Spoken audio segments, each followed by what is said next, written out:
Friends, just 10 years ago, the first unit in a forestry program of private enterprise was dedicated in the state of Washington. That program is known as the Tree Farm Movement, and the first such farm established was the Clemons Tree Farm in Grays Harbor County near the city of Montesano, Washington. Today, there are more than 3,000 certified tree farms in 29 states, representing an amazing growth of an idea to provide valuable lumber and other forest products by scientifically growing trees as a main crop on American farms. A celebration of this 10th anniversary of tree farming took place recently in Montesano, Washington, where we take you now by tape recording. Here is Millard Ireland, staff announcer of KOMO Seattle, speaking from the high school auditorium in Montesano, Washington. A few miles from here in western Washington are the huge forest industry mills that maintain the prosperity of this great tree country.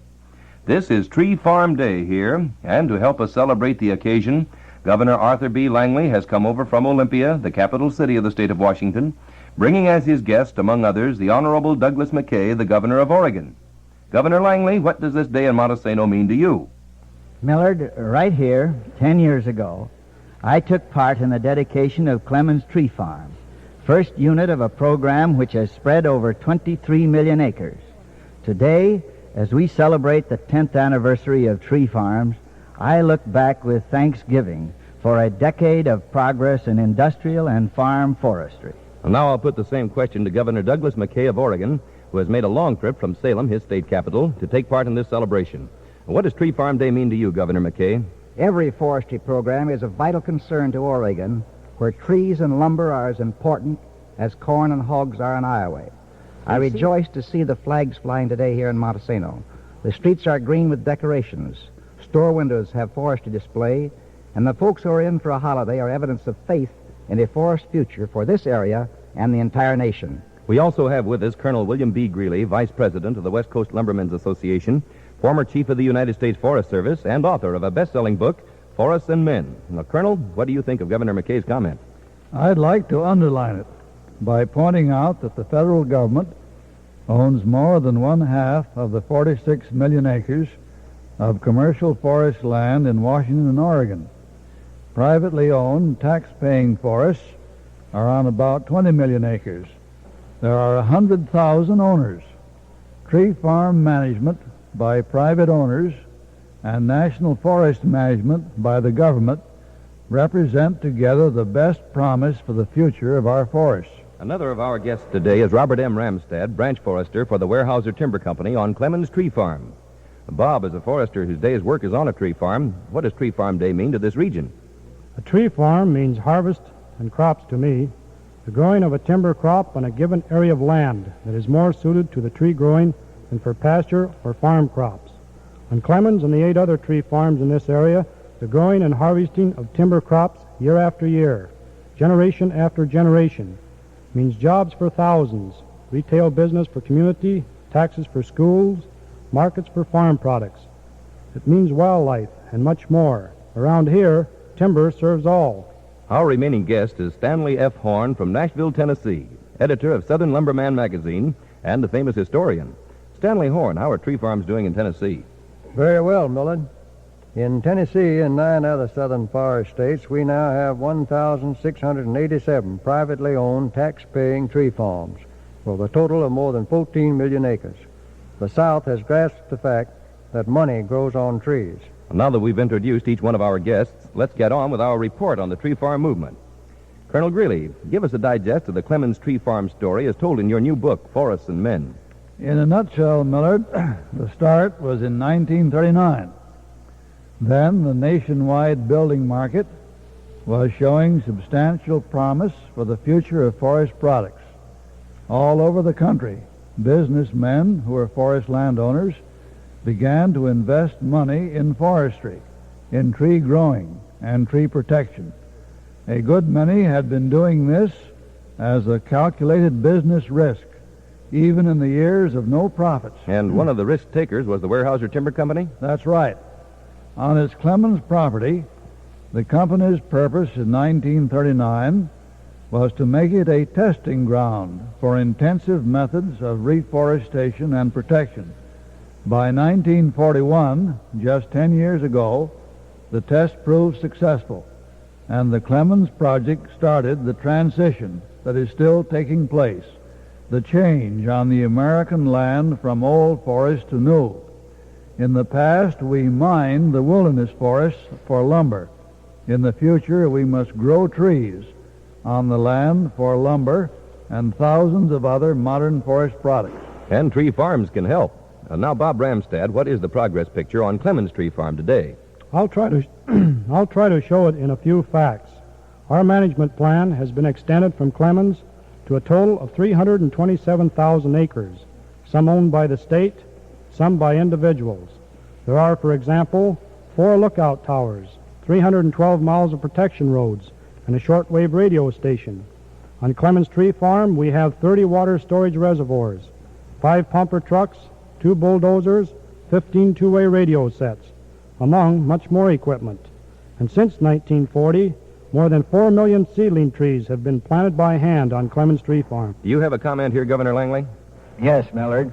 We should make it clear that hand planting is commonly called for only where fire has killed nature's seed sources.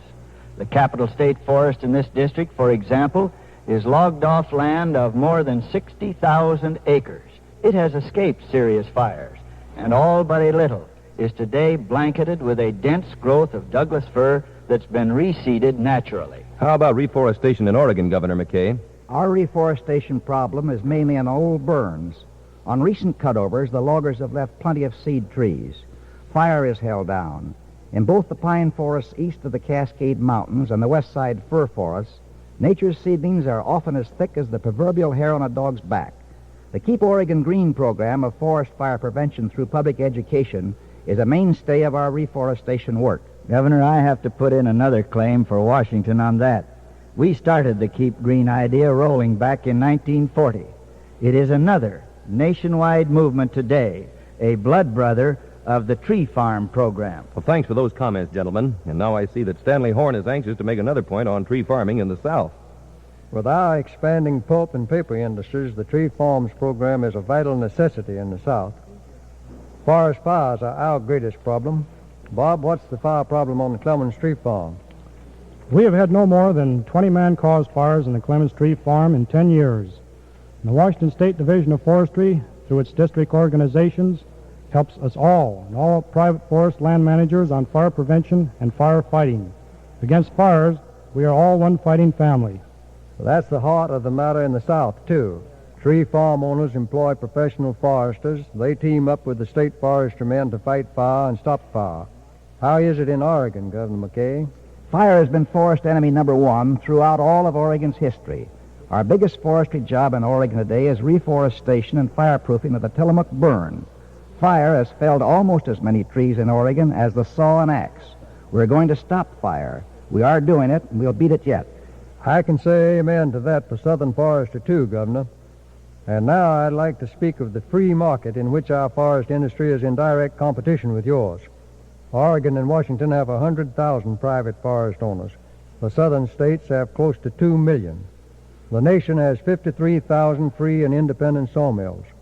If competition is the life of trade, the forest industry should be as lively as anything going. Well, Mr. Horn, I'm sure that we in the Northwest welcome Southern competition. It keeps our forest industry alive and hustling. And now it's my pleasure to introduce Mr. Floyd Hart, Vice Chairman of Pacific Northwest Forest Industries Conservation Committee, member of the Oregon State Board of Forestry, and timber products manufacturer of Medford, Oregon. And now I'm going to ask Stanley Horn and you to talk a little more about the dependence of tree farms on marketing. First, let me say that the free American market, in which competition is the life of trade, is nowhere more free and independent than it is in the field of forest products, sales, and distribution all over the country. I am sure Stanley Horn will agree with me on that point. I certainly do agree, and I'm sure of this, too, that with all the competition between the West and the South and the free lumber market, we are in close harmony on industrial forestry programs. Including forest fire prevention, the Keep Green movement, for example. On that particularly, 32 states now have Keep Green organizations. And this means, in the long run, more trees saved from fire, even as tree farms mean the growing of more trees for tomorrow's demand for wood products. Today, an estimated 53,000 sawmills are cutting lumber in this country. the logs coming from around 4 million private forest owners and from government forests. There are 25,000 retail lumber dealers. And building contracting concerns number close to 40,000. This is not counting the contractors who are part-time builders or one-man enterprises. In other words, tree growing and harvesting, the lumber business, the building industry, they are typically small business all the way through. The competition is really keen in the forest products and building fields. I'd like to expand the view, Floyd, by bringing in the pulp and paper industry, which is teamed up with lumber in the South, wherever there's plenty of water. The pulp mills provide an open market for sticks as small as 4 inches in diameter. Too little for lumber, of course. Thus, the pulpwood market allows us to harvest more wood from a given area. This has brought the value of farm woodlands up tremendously throughout the South. And a pulp and paper plant, of course, represents a huge initial investment and much greater overhead than the average sawmill. An investment in most cases that depends on the continuing productivity of surrounding lands that are good for tree growing but poor for agricultural uses, even for pasture. It is all an economic picture that represents perfectly the vitality of the values of the free market of American private enterprise. In logging, in sawmilling, in the lumber business, in building enterprise, opportunity is there for any man with ambition and with some small savings to invest. It is traditionally the American way. For a more specific picture, I'll cite a pulp and paper company that has plants both in the North and the South. They run in a half circle west of the national capital, from Virginia up through West Virginia and Maryland into Pennsylvania. The 4 plants use about 500,000 cords of pulpwood per year. They have one farmer supplier who has been hauling in pulpwood regularly since 1883. No doubt a lot of that land was first logged off in the early colonial days. Yes, and much of it was cropped out and abandoned. But now the trees have come back and have grown to marketable size when demand for pulp is 10 times as great as 50 years ago. A half-century ago, the industry used little besides spruce and poplar. Now it buys ash, basswood, beech, birch, cherry, elm, gum, hemlock, hickory, pine, oak, sycamore, anything that looks like a tree. Out here in the region of the Douglas fir, the western pines and the redwood, we're moving in the same direction, toward using all of each tree harvested, toward using more trees from each acre of forest land, and more different kinds of trees, too. In the war, the plants were built to make industrial alcohol from sawdust and from pulp sulfite runoffs. A new industry is growing from manufacturing of bark products, but it is still a land of big trees, Douglas fir, West Coast hemlock, western red cedar, and Sitka spruce. We have a long haul to the great market centers of the East. Our specialties in the free market are in lumber items sawed from old-growth timber. But through intensive promotion programs, we have been able to make nationwide markets for a large volume of utility lumber for everyday construction. As we well know in the South, Floyd, your industry is a great competitor, but we welcome the competition. It is the life of the lumber trade. And of tree farming, never forget, the free market pays the tree farm bills. Well, thank you, Colonel Greeley, Governor Langlie, Governor McKay, Stanley Horn, Bob Ramstad, and Mr. Floyd Hart. Best wishes to you and all our listeners as Montesano's celebration of Tree Farm Day continues in honor of the 10th anniversary of America's first tree farm, Clemons Tree Farm in Grays Harbor County, Washington State. And remember, fire is forest enemy number 1. Keep America green. Millard, Ireland speaking.